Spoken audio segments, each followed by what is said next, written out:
Episodio 2. An duerme con la historia completa de Belisario. Parte 2. An la reconquista de África.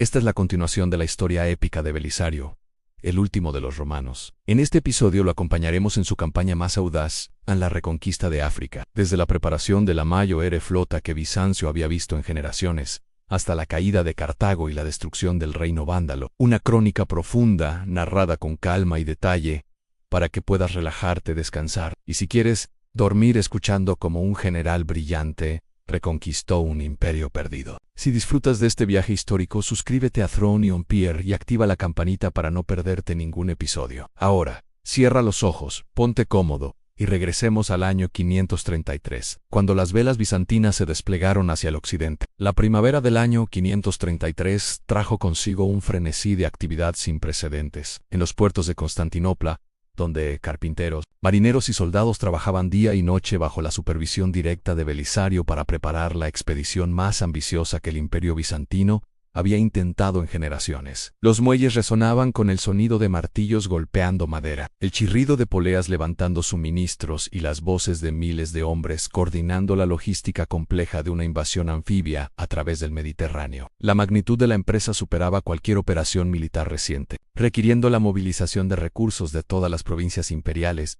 mientras los funcionarios luchaban por equilibrar las demandas de la expedición africana con las necesidades continuas de defensa fronteriza. En el este, el almirante Juan el Armenio, designado como comandante naval de la expedición, supervisaba la conversión de cientos de barcos mercantes en transportes de tropas, mientras organizaba escuadrones de escolta de los buques de guerra disponibles. La flota resultante de 500 navíos representaba la fuerza naval más grande, reunida por Bizancio en décadas, pero su composición heterogénea creaba desafíos de coordinación que persistirían durante toda la campaña. Los barcos variaban enormemente en tamaño, velocidad y capacidad de carga, desde grandes drómones de guerra equipados con fuego griego hasta pequeñas embarcaciones mercantes apenas adecuadas para las condiciones del mar abierto. Esta diversidad requería planificación meticulosa de las formaciones de navegación y protocolos de comunicación que permitirían a la flota moverse como una unidad cohesiva a pesar de las disparidades en capacidades individuales. Belisario insistió en ejercicios extensivos de entrenamiento antes de la partida, reconociendo que el éxito dependería de la cooperación sin fisuras entre fuerzas terrestres y navales durante las operaciones de desembarco cruciales. El general estableció campamentos de entrenamiento a lo largo del Bósforo, donde las tropas practicaban embarcar y desembarcar de barcos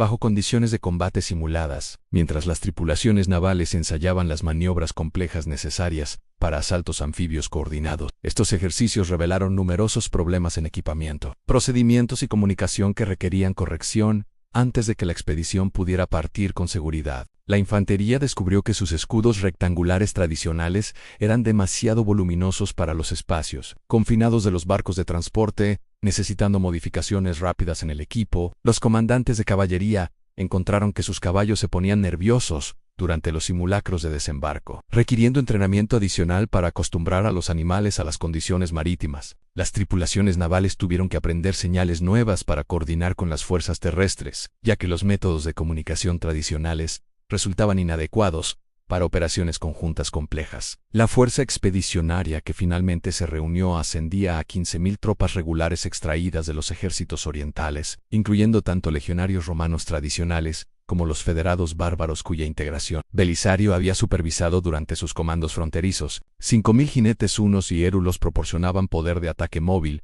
mientras ingenieros de asedio especializados traían equipamiento necesario para reducir posiciones fortificadas. La inclusión de un número sustancial de arqueros montados reflejaba lecciones aprendidas durante la guerra persa, donde el poder de fuego de largo alcance había demostrado ser crucial para el éxito táctico. La composición de la fuerza representaba un equilibrio cuidadoso entre diferentes especialidades militares, diseñado para proporcionar flexibilidad táctica en las condiciones variadas que probablemente encontrarían en África. Los veteranos de las Scoli Palatini formaban el núcleo de élite, su disciplina y experiencia proporcionando estabilidad a las unidades más nuevas. Los federados bárbaros, aunque menos disciplinados que las tropas romanas regulares, traían habilidades únicas que complementaban las capacidades imperiales tradicionales. Los arqueros montados hunos podían acosar a las formaciones enemigas desde distancias seguras, mientras que los guerreros de infantería érulos proporcionaban poder de choque devastador en combate cercano. Esta mezcla de capacidades permitiría a Belisario adaptar sus tácticas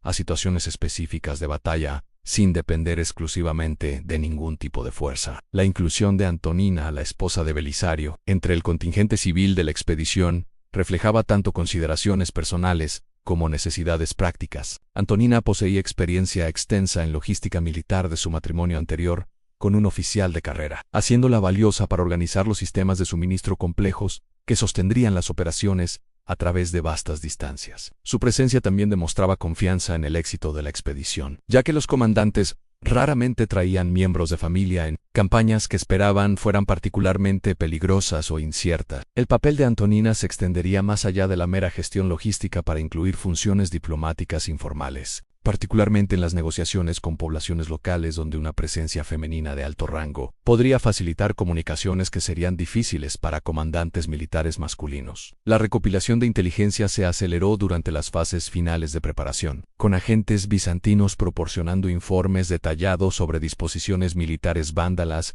y desarrollos políticos. Estos informes indicaban que Gélimer había concentrado sus fuerzas alrededor de Cartago y las principales ciudades costeras, dejando las provincias interiores ligeramente defendidas y vulnerables a penetración rápida. La inteligencia también reveló tensiones crecientes entre nobles vándalos y sus aliados moros, sugiriendo oportunidades para iniciativas diplomáticas que podrían debilitar aún más la resistencia enemiga. Los agentes bizantinos habían establecido contactos con líderes de la Iglesia Católica en África, quienes proporcionaban información sobre el sentimiento público y disposiciones militares, mientras preparaban a sus congregaciones para recibir a las fuerzas imperiales como libertadores, en lugar de conquistadores. Esta red de inteligencia eclesiástica resultaría invaluable durante la campaña, proporcionando información en tiempo real sobre movimientos enemigos mientras facilitaba la cooperación civil con la administración bizantina. La expedición partió de Constantinopla el 21 de junio de 533, en medio de ceremonias elaboradas que enfatizaban el significado religioso así como político de la campaña. El patriarca Epifanio bendijo la flota y su misión de restaurar el cristianismo católico a territorios que habían sufrido bajo herejía arriana durante casi un siglo. Justiniano personalmente revisó las fuerzas reunidas, pronunciando discursos que retrataban la expedición como un deber sagrado de reclamar el patrimonio romano de usurpadores bárbaros. Los aspectos ceremoniales servían importantes propósitos de propaganda, demostrando el compromiso imperial con la campaña mientras construían apoyo público para lo que permanecía como una empresa arriesgada y costosa. El viaje inicial procedió sin incidente mayor, mientras vientos favorables llevaban la flota a través del Egeo hacia su primera parada planificada en Maiton, en el Peloponeso. El gran convoy se movía lentamente para mantener la formación, con barcos de señales coordinando movimientos entre los varios comandantes de escuadrón. Belisario usó el viaje para continuar ejercicios de entrenamiento, organizando batallas simuladas entre diferentes unidades, mientras probaba procedimientos de comunicación bajo condiciones de embarque. Estas actividades mantenían la moral de las tropas durante el tedioso viaje marítimo, mientras identificaban problemas adicionales que requerían atención antes de que comenzaran las operaciones de combate. La parada en Maiton proporcionó oportunidades para preparaciones finales y actualizaciones de inteligencia. Los comerciantes locales trajeron noticias de África indicando que Yelemor permanecía enfocado en consolidación interna, en lugar de preparaciones de defensa externa, sugiriendo que la expedición podría lograr sorpresa estratégica, a pesar de su obvia visibilidad durante el largo viaje. La pausa también permitió mantenimiento de equipamiento y reabastecimiento, asegurando que todas las unidades llegarían a plena fuerza y preparación para operaciones de combate inmediatas. Las condiciones climáticas se deterioraron mientras la flota se aproximaba a la costa africana, con vientos fuertes y mares agitados, probando tanto barcos como tripulaciones. Durante el acercamiento final a su sitio de desembarco designado cerca de Leptis Magnam, Belisario había elegido esta ubicación basándose en informes de inteligencia que sugerían presencia vándala mínima en el área, mientras su posición al este de Cartago permitiría a las fuerzas romanas avanzar por la costa hacia su objetivo primario. El desembarco en sí procedió suavemente a pesar de las condiciones difíciles, con elementos de avanzada asegurando la cabeza de playa mientras las olas subsiguientes traían a tierra el equipo pesado necesario para operaciones sostenidas. Los primeros encuentros con poblaciones locales confirmaron evaluaciones de inteligencia sobre insatisfacción generalizada con el gobierno vándalo. Las comunidades católicas romanas, que habían mantenido su identidad religiosa a pesar de décadas de persecución, recibieron a las fuerzas bizantinas como libertadores, en lugar de conquistadores. Estos aliados civiles proporcionaron inteligencia valiosa sobre disposiciones militares vándalas, mientras suministraban guías familiarizados con el terreno local y redes de carreteras. Su entusiasmo por la causa romana demostró las dimensiones políticas del conflicto que resultarían tan importantes como consideraciones puramente militares. El avance hacia Cartago comenzó a mediados de septiembre de 533 con Pelaspes liderando aproximadamente 10.000 tropas a lo largo de la ruta costera que ofrecía las mejores perspectivas para mantener apoyo de suministro naval durante operaciones extendidas. La marcha reveló la extensión de la devastación que años de guerra habían infligido en el campo africano, ya que aldeas abandonadas e infraestructura agrícola destruida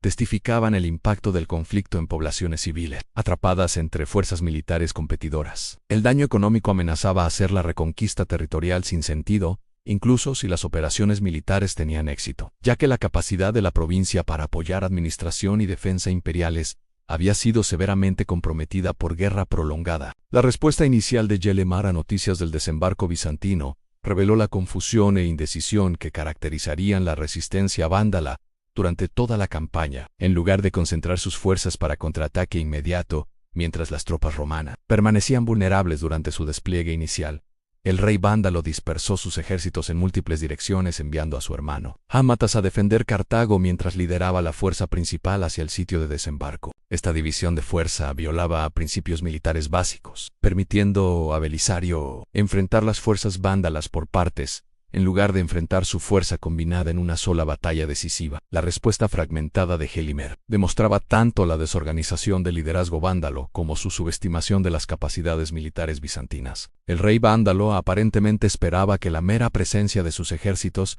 induciría a las fuerzas imperiales a retirarse sin combate serio, una suposición que reflejaba desconocimiento peligroso de la determinación de Justiniano y la brillantez táctica de Belisario. La batalla de Adesimum, que se desarrolló el 14 de septiembre, a unas 10 millas de Cartago, resultaría ser el enfrentamiento decisivo de la campaña africana. La Yubec, donde la carretera principal hacia Cartago pasaba a través de un desfiladero estrecho flanqueado por colinas, ofrecía ventajas tácticas significativas al defensor, mientras limitaba las opciones de maniobra del atacante. Amatas había posicionado sus fuerzas para bloquear el avance romano, esperando que su hermano Yelemer llegaría con refuerzos antes de que comenzara el combate serio. Sin embargo, la coordinación vándala resultó ser fatalmente defectuosa, ya que las diferentes columnas llegaron al campo de batalla en momentos diferentes, permitiendo a Belisario derrotarlas secuencialmente, en lugar de enfrentar su fuerza completa simultáneamente. La vanguardia romana, compuesta principalmente de caballería, una bajo el comando de Juan el Sanguinario, encontró primero a las fuerzas de Jámatas temprano en la mañana. El enfrentamiento inicial favoreció a los vándalos,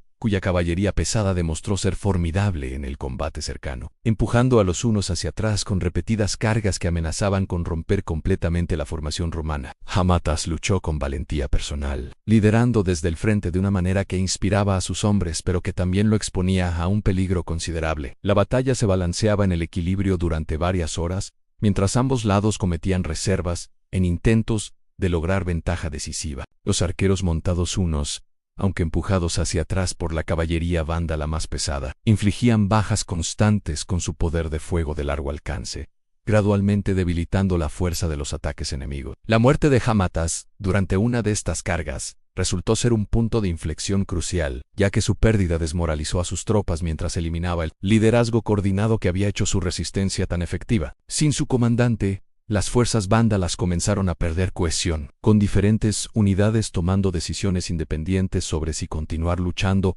o retirarse hacia Cartago. Belisario, reconociendo la oportunidad creada por la desorganización del enemigo, comprometió su fuerza principal en un asalto coordinado que explotaba las brechas que se desarrollaban en las líneas vándalas. La infantería romana avanzó en formación disciplinada, sus escudos interconectados proporcionando protección contra los contraataques de la caballería vándala, mientras empujaban inexorablemente hacia adelante. La caballería catafracta bizantina mantenida en reserva durante las fases iniciales de la batalla, ahora lanzó cargas devastadoras contra los flancos vándalos, expuestos, su armadura pesada haciéndolos prácticamente invulnerables a las armas enemigas, mientras su momento destrozaba las formaciones defensivas. La combinación de presión de infantería constante y cargas de caballería de impacto creó múltiples crisis simultáneas que abrumaron la capacidad de los comandantes vándalos para responder efectivamente. La llegada de Yelemar con la fuerza principal vándala más tarde ese día podría haber revertido la situación. Pero el rey encontró a sus tropas ya desmoralizadas por la muerte de su hermano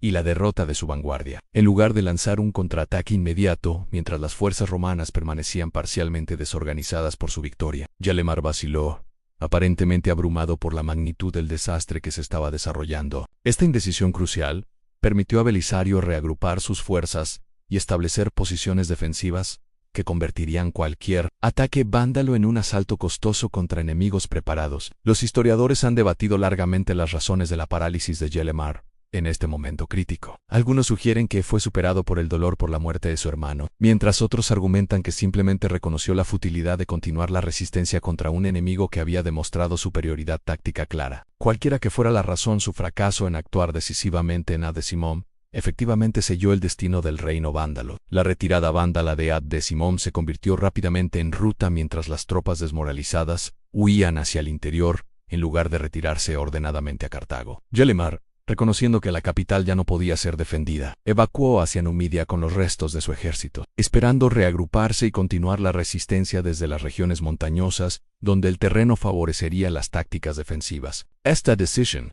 aunque tácticamente comprensible, tuvo consecuencias estratégicas desastrosas al abandonar Cartago y sus enormes recursos a las fuerzas imperiales sin lucha seria. La entrada de Belisario en Cartago el 15 de septiembre, solo un día después de la batalla de Ad-Decimum, marcó uno de los momentos más dramáticos de su carrera. La gran ciudad, capital del reino vándalo, y anteriormente una de las metrópolis más ricas del mundo romano, se abría ante las fuerzas imperiales sin resistencia significativa. La población romana, que superaba en número a sus gobernantes vándalos por un amplio margen, recibió a los soldados bizantinos con celebraciones jubilosas que recordaban las recepciones triunfales de generales. Victoriosos en la antigua Roma, las campanas de iglesia repicaban por toda la ciudad mientras los sacerdotes católicos, finalmente libres de persecución arriana, conducían procesiones de acción de gracias por las calles. La velocidad de la victoria sorprendió incluso a observadores optimistas, ya que una campaña que muchos habían predicho requeriría años de guerra de asedio, había logrado su objetivo principal en menos de 3 meses. La caída de Cartago sin destrucción significativa preservó la infraestructura económica de la ciudad, permitiendo que comenzara inmediatamente a generar ingresos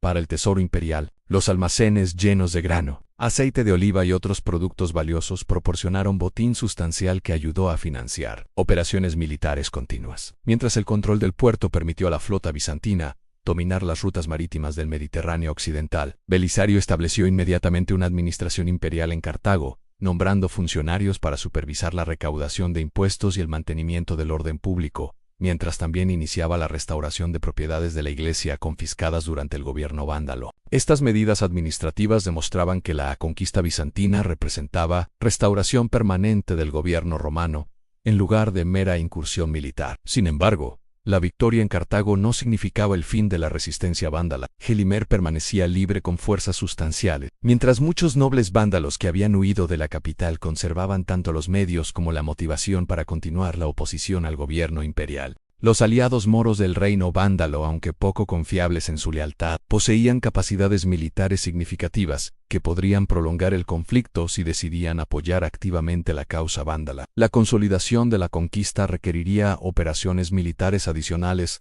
para eliminar estos focos de resistencia mientras establecían estructuras administrativas capaces de mantener el control imperial sobre las vastas provincias africanas. Belisario dedicó el otoño de 533 a operaciones de limpieza diseñadas para destruir la capacidad vándala para resistencia organizada. Columnas móviles de caballería barrieron las provincias interiores, dispersando concentraciones vándalas antes de que pudieran consolidarse en amenazas serias, mientras las guarniciones romanas ocupaban ciudades fortificadas clave que controlaban redes de transporte y centros de producción agrícola. Estas operaciones encontraron resistencia variable, ya que algunas comunidades vándalas lucharon ferozmente para defender sus territorios, mientras otras se rendían sin combate una vez que quedó claro que el gobierno bizantino ofrecía términos razonables a quienes aceptaban la autoridad imperial. El tratamiento de poblaciones vándalas derrotadas reflejaba el sofisticado entendimiento de Belisario de que la consolidación exitosa requería reconciliación así como fuerza militar. A diferencia de conquistadores previos que habían tratado a los bárbaros derrotados como enemigos permanentes sujetos a esclavitud o expulsión, el general bizantino ofreció amnistía a guerreros vándalos ordinarios que aceptaban servir en el ejército imperial mientras permitía que los civiles vándalos conservaran sus propiedades y estatus social bajo el nuevo orden. Esta política generosa tenía tanto propósitos prácticos como humanitarios, ya que incorporar guerreros vándalos experimentados en las fuerzas imperiales fortalecía las capacidades militares bizantinas mientras reducía el grupo de reclutas potenciales para movimientos de resistencia. La persecución de Yelemar llevó a las fuerzas imperiales profundamente a las montañas de Numidia, donde el rey vándalo había buscado refugio entre tribus bereberes que mantenían independencia precaria de tanto el gobierno vándalo como romano. El terreno montañoso favorecía tácticas defensivas, permitiendo a fuerzas pequeñas mantener a raya a ejércitos más grandes, mediante emboscadas y conocimiento de senderos locales que permanecían desconocidos para forasteros. La campaña de montaña requería tipos diferentes de habilidades militares que las batallas de campo abierto que habían caracterizado las fases iniciales de la conquista africana. Las tropas bizantinas tuvieron que aprender a luchar en condiciones donde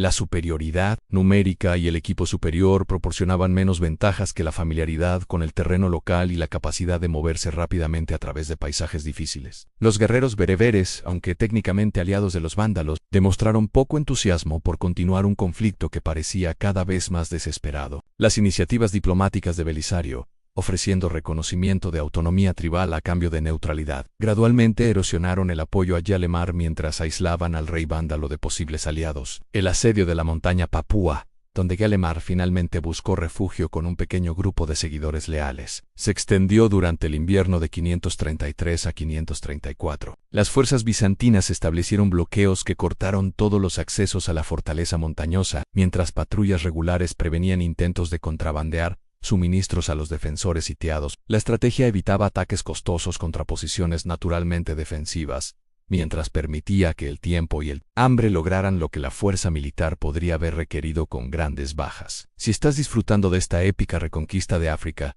no olvides darle like y compartir este video con otros amantes de la historia. Enthroned and Empire. Creamos estos documentarios profundos para que puedas relajarte y sumergirte en las grandes historias del pasado. Ahora continuemos con el destino final de Yelemar y el triunfo completo de Belisario. La rendición de Yelemar en marzo de 534 marcó el fin oficial del reino vándalo, que había gobernado África durante casi un siglo. El rey vándalo, reducido a condiciones desesperadas por meses de asedio, finalmente aceptó términos que garantizaban su seguridad personal y la de sus seguidores inmediatos, a cambio de sumisión completa a la autoridad imperial. La capitulación procedió con dignidad ceremonial que preservó el honor personal de Yelemar, mientras demostraba la magnanimidad imperial hacia enemigos derrotados, que se sometían pacíficamente. Belisario trató al rey vándalo capturado con cortesía que impresionó a observadores contemporáneos, proporcionándole alojamiento apropiado a su estatus anterior, mientras lo preparaba para presentación ante Justiniano en Constantinopla. Este tratamiento generoso servía múltiples propósitos.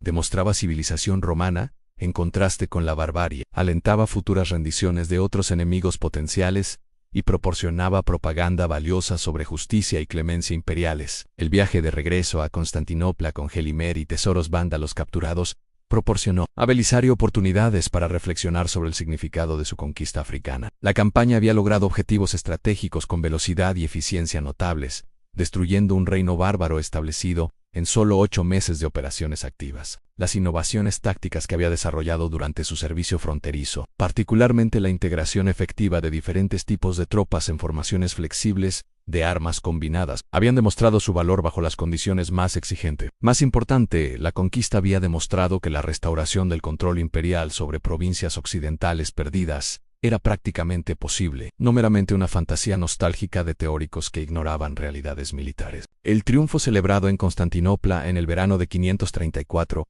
rivalizó con las grandes procesiones victoriosas de la Roma antigua. Gelimer caminó en la procesión vestido con púrpura real, un recordatorio visual de su estatus caído, mientras tesoros vándalos capturados eran exhibidos ante multitudes entusiastas que veían evidencia tangible del renacimiento imperial. Los vasos sagrados del Templo de Jerusalén, tomados por los romanos en el año 70, y posteriormente capturados por los vándalos durante el saqueo de Roma, en 455, ahora regresaban a custodia romana después de décadas de peregrinación a través de manos bárbaras. Su presencia en el triunfo proporcionaba resonancia simbólica poderosa, que conectaba las conquistas de Belisario con la grandeza de imperios pasados. La recepción pública de la victoria africana superó incluso las expectativas optimistas de Justiniano, ya que poblaciones a lo largo del imperio celebraban lo que parecía ser el comienzo de una verdadera restauración romana. Provincias que habían sufrido décadas de presión fiscal para financiar ejércitos que raramente lograban victorias decisivas, ahora veían retornos tangibles en forma de territorios conquistados que prometían aumentar ingresos imperiales mientras reducían cargas tributarias sobre regiones existentes. La euforia pública tradujo en capital político para Justiniano, fortaleciendo su posición contra críticos que habían cuestionado sus políticas expansionistas. Los beneficios estratégicos de la conquista africana se extendían más allá de ganancias territoriales inmediatas, para incluir ventajas económicas y militares que remodelarían el equilibrio de poder mediterráneo. El control de puertos africanos permitió a la Armada bizantina dominar rutas marítimas occidentales, interrumpiendo comunicaciones entre reinos bárbaros en España e Italia mientras protegiendo el comercio imperial de piratas y asaltantes. Los ingresos de provincias africanas, aunque inicialmente modestos debido a daños de guerra, prometían contribuciones sustanciales al tesoro imperial, una vez que se restableciera la producción agrícola normal. Las exportaciones de grano de África tradicionalmente habían alimentado a Roma y otras grandes ciudades mediterráneas, y su restauración bajo control imperial mejoraría seguridad alimentaria, mientras generaría ingresos de exportación. La reorganización administrativa de las provincias africanas reconquistadas reflejaba lecciones aprendidas de errores romanos anteriores al intentar gobernar poblaciones bárbaras. En lugar de imponer estructuras imperiales rígidas que ignoraban realidades locales, Belisario recomendó arreglos flexibles que acomodaban tradiciones existentes mientras mantenían autoridad imperial final. Las comunidades vándalas que aceptaban el gobierno bizantino conservaban autonomía local sustancial, incluyendo el derecho a mantener sus propias leyes tribales en asuntos que no afectaban intereses imperiales. Esta tolerancia administrativa redujo resistencia a la conquista mientras permitía recursos imperiales limitados enfocarse en funciones gubernamentales esenciales en lugar de microgestión de asuntos locales. La integración de guerreros vándalos en el ejército imperial procedió de manera sistemática durante 534 y 535. Aproximadamente 5.000 guerreros vándalos que habían servido a Gelimer aceptaron comisiones en unidades de caballería bizantina, sus habilidades de combate siendo demasiado valiosas para desperdiciar a través de políticas punitivas. Esta incorporación de soldados enemigos anteriores en fuerzas imperiales reflejaba pragmatismo que priorizaba efectividad militar sobre pureza ideológica. Los oficiales bizantinos reconocían que guerreros vándalos experimentados, apropiadamente integrados en estructuras de comando romanas, fortalecerían capacidades imperiales mientras eliminaban reclutas potenciales para futuras rebeliones. Sin embargo, la victoria africana también reveló tensiones subyacentes entre objetivos militares y realidades políticas que complicarían futuros esfuerzos de expansión. El costo de la campaña, aunque modesto comparado con guerras anteriores, había presionado recursos imperiales que también debían apoyar defensas de frontera oriental contra amenazas persas continuas. Comandantes en sectores fronterizos orientales habían protestado la desviación de tropas a operaciones africanas, argumentando que debilitaba posiciones imperiales frente a un enemigo más peligroso que los vándalos. Estas quillas, aunque ignoradas durante la euforia de victoria, presagiaban problemas futuros cuando Justiniano intentaría operaciones simultáneas en múltiples teatros. La consolidación de la conquista africana requería recursos administrativos y militares continuos que drenarían capacidades imperiales durante años por venir. Guarniciones sustanciales debían mantenerse para prevenir rebeliones mientras administradores civiles luchaban por restablecer sistemas fiscales que habían colapsado durante décadas de gobierno vándalo. Las tribus bereberes del interior, aunque temporalmente aquietadas por demostraciones de fuerza imperial, permanecían potencialmente hostiles y capaces de insurgencia prolongada si percibían debilidad bizantina. Estas realidades sugerían que mantener África podría resultar más desafiante que conquistarla. Una lección que eventualmente se aplicaría a otras empresas de reconquista. El impacto personal de la victoria africana en la carrera de Belisario fue transformador. El general de 33 años había demostrado capacidades que lo establecían como el comandante militar más capaz del imperio, quizás de toda su generación. Su combinación de brillantez táctica, sofisticación estratégica y sensibilidad política lo marcaba como único entre oficiales imperiales contemporáneos. La confianza de Justiniano en su subordinado más exitoso crecía proporcionalmente a sus logros, creando una asociación que remodelaría el mundo mediterráneo durante la próxima década. Sin embargo, este mismo éxito eventualmente generaría sospechas que complicarían su relación con el emperador. La atención de Justiniano ya se estaba volviendo hacia Italia, donde el reino ostrogodo presentaba oportunidades y desafíos que eclipsarían la campaña africana. Los informes de inteligencia que llegaban a Constantinopla describían inestabilidad política tras la muerte del gran rey Teodorico, con disputas de sucesión debilitando el gobierno gótico mientras poblaciones romanas crecían inquietas bajo dominio bárbaro. La conquista exitosa de África había demostrado viabilidad de reconquista occidental, alentando ambiciones imperiales más amplias que contemplaban nada menos que restauración completa del Imperio Romano Occidental. Belisario, como el instrumento comprobado de expansión imperial, inevitablemente sería llamado para liderar estas futuras campañas, empujándolo hacia mayores logros mientras simultáneamente lo movía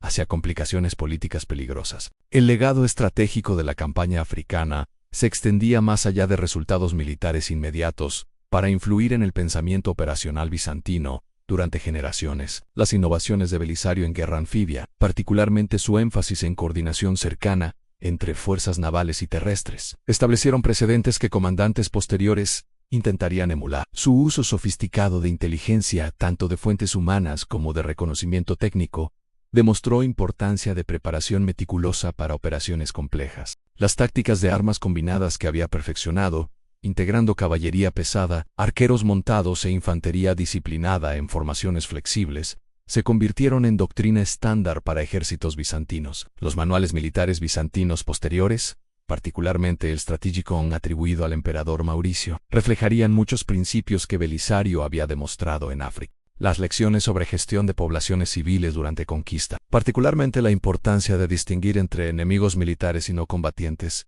influirían en política imperial en campañas futuras. El éxito de Belisario al ganarse apoyo de población local mediante trato generoso y respeto por instituciones religiosas, demostró que conquista sostenible requería ganar corazones y mentes, no simplemente derrotar ejércitos enemigos. El tratamiento magnánimo de Yelemar estableció precedentes para tratar con líderes bárbaros derrotados, que fomentaban rendiciones en lugar de resistencia hasta la muerte. La dimensión económica de la conquista africana proporcionaba lecciones valiosas sobre costos y beneficios de expansión imperial. La campaña había sido relativamente barata en términos de bajas y gastos directos, particularmente comparada con guerras persas que consumían recursos enormes para ganancias territoriales mínimas.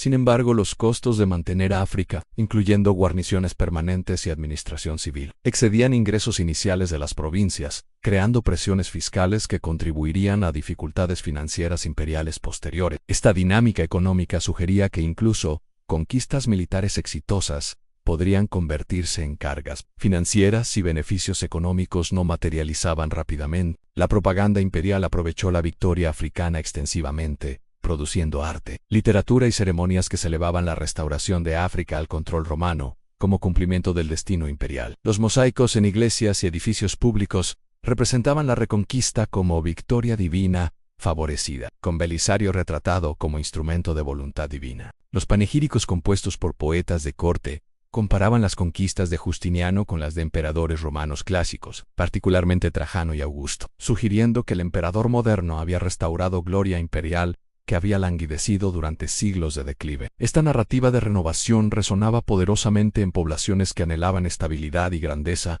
después de décadas de incertidumbre. Sin embargo, no todos los contemporáneos veían la conquista africana bajo luz tan positiva. Críticos, particularmente entre aristócratas senatoriales que resentían influencia creciente de Justiniano, cuestionaban sabiduría de invertir recursos en territorios distantes, mientras amenazas más inmediatas requerían atención. Comandantes de frontera oriental argumentaban que prioridades imperiales estaban desalineadas, favoreciendo aventuras occidentales prestigiosas sobre defensa esencial de corazón imperial contra Persia. Contribuyentes en provincias ya gravadas con impuestos pesados se quejaban de que conquistas aumentaban obligaciones fiscales sin proporcionar beneficios tangibles para vidas ordinarias. Estas voces críticas, aunque marginalizadas durante euforia de victoria, ganarían audiencia mientras campañas futuras demostraban ser más costosas y menos decisivas que la operación africana. La respuesta de reinos bárbaros a la conquista africana variaba según sus propios intereses estratégicos y percepciones de poder imperial. El reino ostrogodo en Italia, enfrentando sus propias crisis de sucesión, reconoció que la destrucción del reino vándalo presagiaba amenazas potenciales a su propia independencia. Nobles góticos debatían si buscar acomodación con Bizancio o prepararse para resistir expansión imperial, que ahora parecía inevitable. El reino franco en Galia, aunque más distante de ambiciones bizantinas inmediatas, observaba desarrollos con interés mientras calculaba implicaciones para su propio equilibrio de poder con vecinos germánicos, los gobernantes visigodos en España, que habían mantenido vínculos con el reino vándalo mediante lazos dinásticos. Enfrentaban aislamiento diplomático que los hacía vulnerables a presión imperial si Justiniano decidía extender sus campañas de reconquista a la península ibérica. Para Belisario personalmente, la conquista africana representaba cúspide de logros militares que definiría su legado histórico. A la edad de 33 años, había reconquistado territorios que habían estado perdidos al control romano durante casi un siglo, destruyendo un reino establecido en una sola campaña decisiva. Su nombre ahora era celebrado por todo el imperio como libertador y restaurador, el general más exitoso desde tiempos antiguos. Sin embargo, este mismo éxito contenía semillas de complicaciones futuras. Los comandantes demasiado exitosos históricamente habían despertado sospechas imperiales, ya que su popularidad y capacidades militares los convertían en amenazas potenciales a gobernantes establecidos. Belisario tendría que navegar cuidadosamente las peligrosas aguas de política de corte, mientras mantenía su efectividad como instrumento de voluntad imperial. Las lecciones tácticas y estratégicas de África pronto serían probadas en teatro mucho más desafiante. Italia, con su terreno montañoso, ciudades fuertemente fortificadas y población gótica mucho más numerosa y organizada que los vándalos, requeriría todos los recursos y brillantez que Belisario podía reunir. La campaña italiana, que comenzaría en 535, extendería sus capacidades hasta sus límites, mientras revelaba tanto posibilidades como limitaciones últimas de restauración imperial mediante fuerza militar. Por ahora, sin embargo, el general podía saborear su triunfo, el conquistador de África que había devuelto el brillo a armas imperiales. Así concluye el segundo capítulo de la vida extraordinaria de Belisario, el último de los romanos. Hemos caminado junto a él desde los muelles de Constantinopla hasta las murallas de Cartago, presenciando como un general brillante reconquistó un imperio perdido en solo 8 meses. Pero su historia está lejos de terminar. Italia lo espera, con sus desafíos aún mayores, sus batallas más épicas y las pruebas más duras de su lealtad y genio militar. En el próximo episodio, lo acompañaremos en la conquista de Italia, el asedio legendario de Roma y las batallas que definirían su legado para siempre. Si quieres escuchar la continuación de esta saga épica, déjamelo saber en los comentarios. Suscríbete a Throne Empire, activa la campanita y comparte este video con otros amantes de la historia. Que descanses bien y que los sueños te lleven a las costas de África, donde las legiones romanas marcharon una vez más hacia la gloria. Buenas noches y hasta el próximo episodio. Fin del episodio.